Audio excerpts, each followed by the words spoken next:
Yeah, I wanted to make the font on pastor as stubborn and intractable as possible. Someone that isn't going to listen to anything any of us have to say.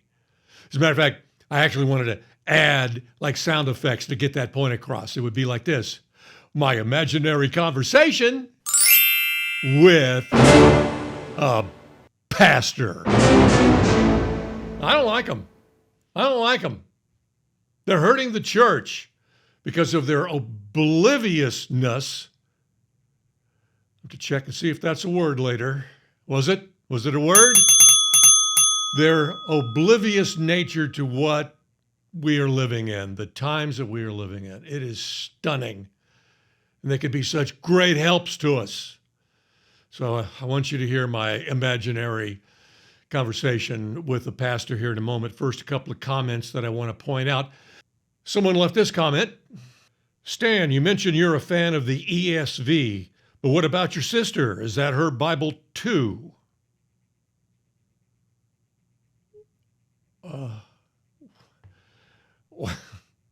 Okay, well, the short answer is no. She has a problem with the ESV.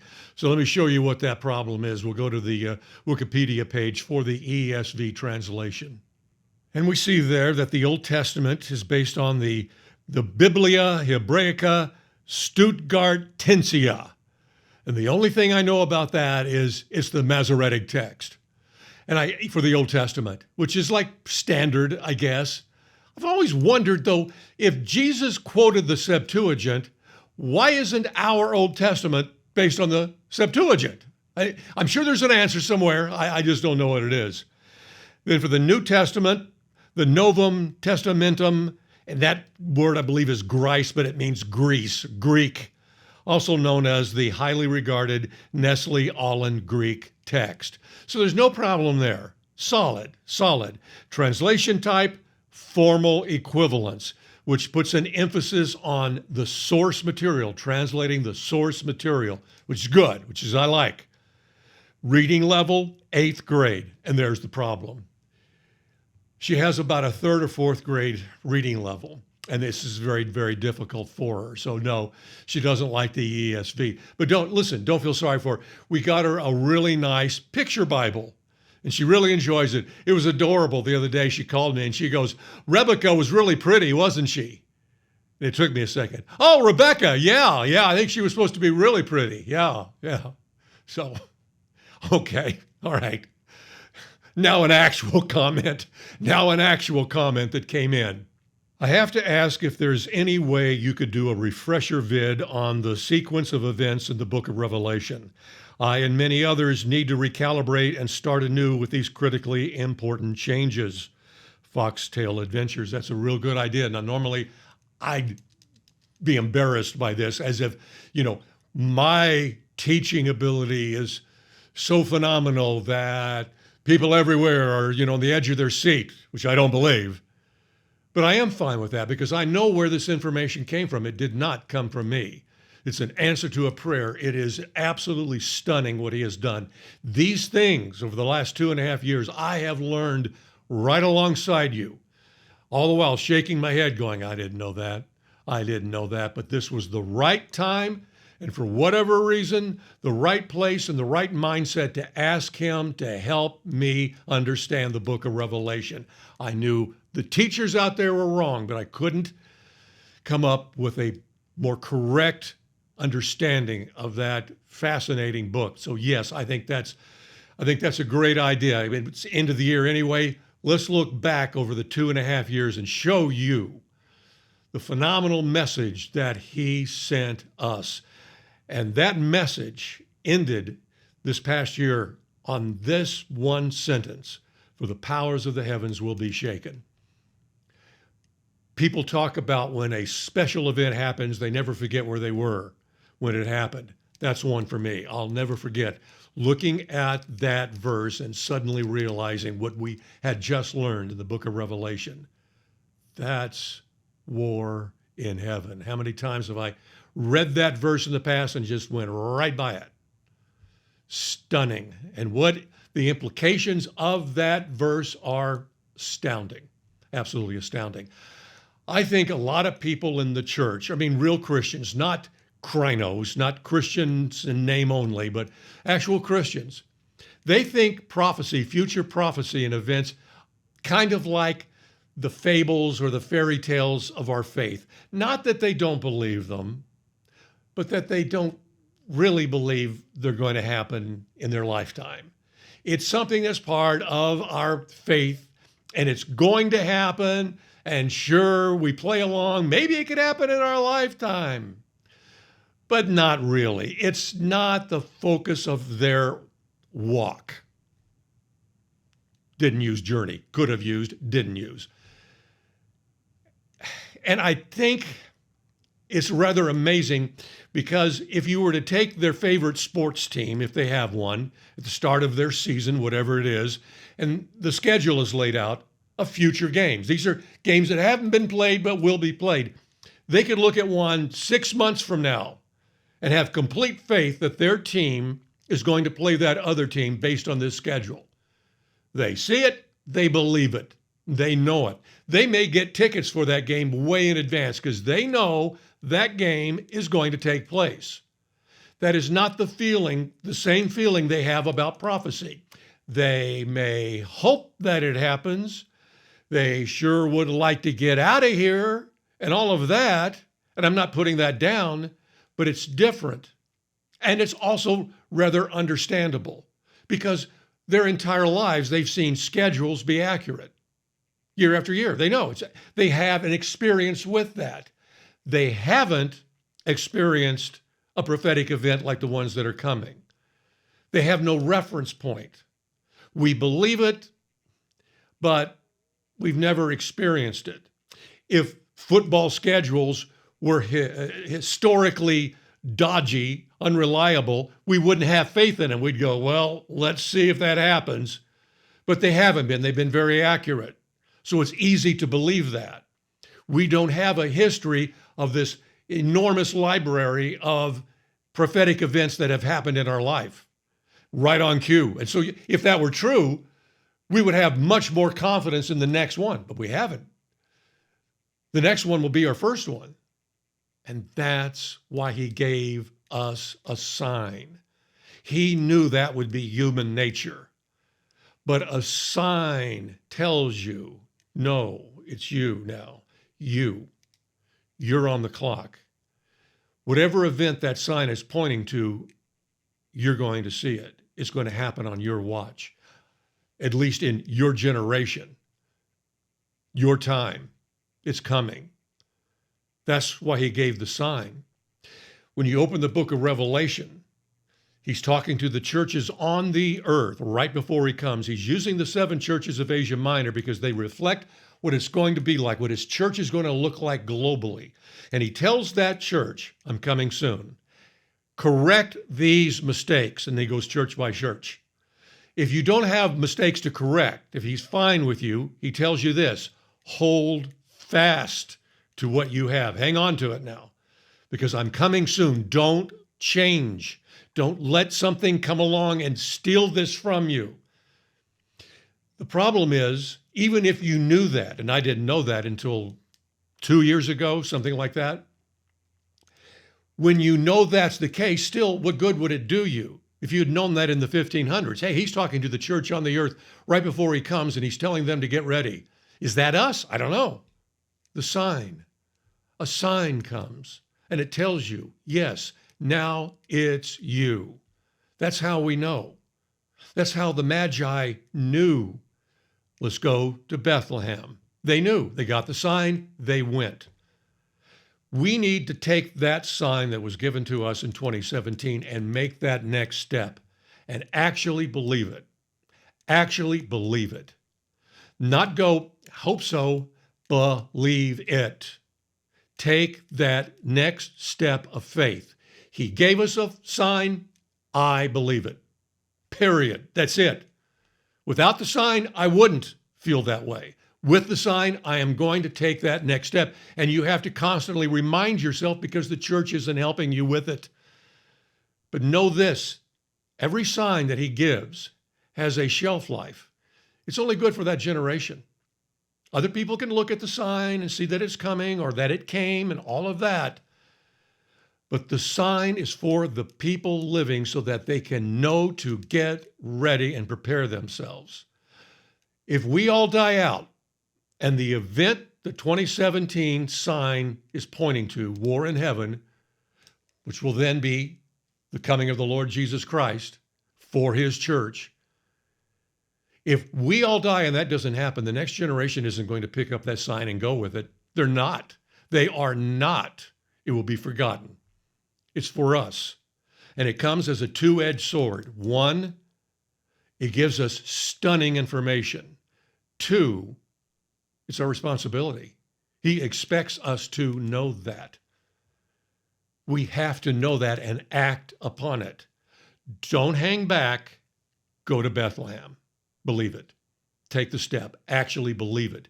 Once you start thinking in that way, you're going to want to tell people, even if they reject it, they have the right to know. If they decide to say no to it, that's on them. Our job, tell them. Tell your loved ones. Tell your family. Across the board, are they going to go, hey, that makes sense to me? No, probably not. The church isn't helping us in this way, in this fashion. They should be supporting us every Sunday, lifting us up, talking about the sign, telling you every Sunday what I'm just telling you now, what I told myself earlier this morning. Believe it. It's from him. It's a sign from God. Something could happen to that football schedule. There are things that could happen that will cancel that game. Not his event that sign is pointing to. That's coming. That's unstoppable. It's more sure than any schedule you'll ever see. So believe it. Believe it. The church isn't helping you in this matter. If you believe their teaching on prophecy, you might as well ask the whore of Babylon to be your wedding planner. It's going to end in disaster. They don't know what they're talking about. They will not tell you this is war in heaven. And they could be so helpful. If I could get some time with the pastor, I wouldn't need 30 minutes. These are professionals, okay? They studied the Bible. They have degrees. I wouldn't need 30 minutes. I would just need a few minutes, 5 minutes, and just tell him one thing, and he would be able to put together everything that he needs to see the implications of what I was saying. Whether or not at the end of that he would believe it, that's up to him.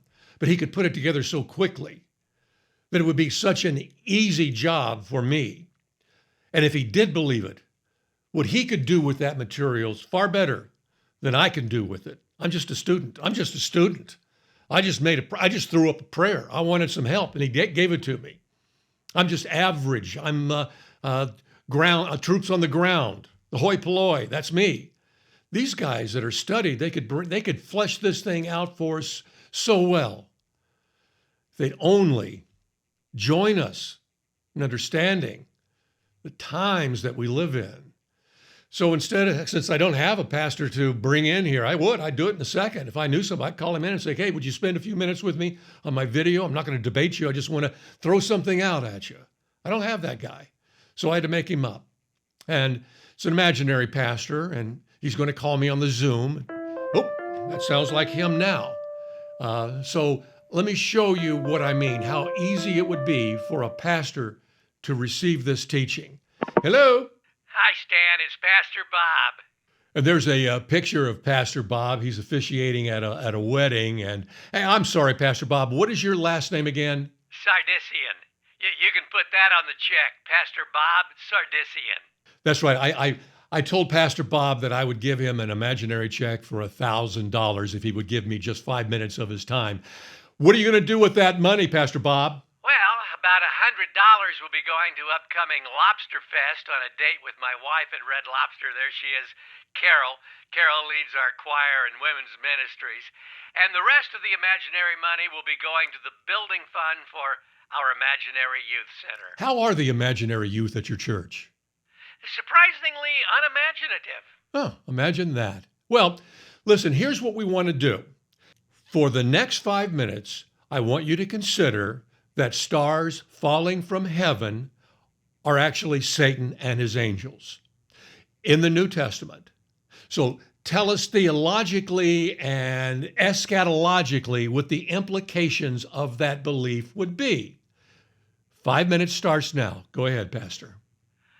Okay, well, let's see. Stars falling from heaven. Always thought that was some sort of cosmic disturbance, but okay. Okay, Satan and his angels it is. All right. That would mean that when the sixth seal is opened, it begins with Satan and his angels being cast to earth. What? Scripture says those stars are like a fig tree's winter fruit. Now, I planted some fig trees in the Jezreel Valley in Israel a few years back when I led a tour group with our church there, and I learned that the winter crop never ripens. It just falls off. It's worthless. So that would eerily sort of fit for Satan and his angels, which would mean that war in heaven must have just taken place. Yeah. Now the problem is, well, it's not really a problem. It's just it would mean that the sixth seal takes place well before the second coming. See, war in heaven starts Satan's end-time campaign of, bringing up the beast, false prophet, number of his name and all that, Armageddon and stuff like that. That timing is a bit foreign to me for the sixth seal. I always thought it would be at the very, very end. So I'll have to give that some thought. Well, I think I owe you a couple more minutes. Anything else, Stan? No, wait a second. There's one more place where stars fall from heaven. No, there's not. Yes, there is. No, there's not. Yes, there is. No, wait. The Olivet Discourse. Oh, well, that just proves that stars falling to earth is not Satan and his angels. Why? Because if that were true, the Lord would have mentioned war in heaven there. The fact that he doesn't mention it proves that stars falling to earth is just a cosmic disturbance. What happens after stars fall from heaven at the Olivet Discourse? Then you will see the Son of Man coming in clouds with power and great glory. See, there's no war in heaven. You're leaving out something. There's something in between there. What is it? I am? I don't think I... Oh, wait a minute. Stars fall from heaven for the powers of the heavens will be shaken. Yeah, that's war in heaven. But that would mean his coming in the Olivet Discourse is not the second coming. And? It would mean it's the rapture. Yeah. Which means I've been wrong all these years. So fix it. Well, that's easy for you to say. But that would cause upheaval in the church. I don't have time for that. I deal with addictions, marriage problems, teen pregnancies. It's too big an ask. Find someone else. Keep your imaginary money. Well, send me 100. Lobster Fest? Yeah, Lobster Fest. Yeah, okay. Good luck to you, Stan. I mean that. Good luck to you. You too, Pastor Bob. Good luck to you and Carol both. He's right about one thing. It's easy for me to say. I don't have anything to lose.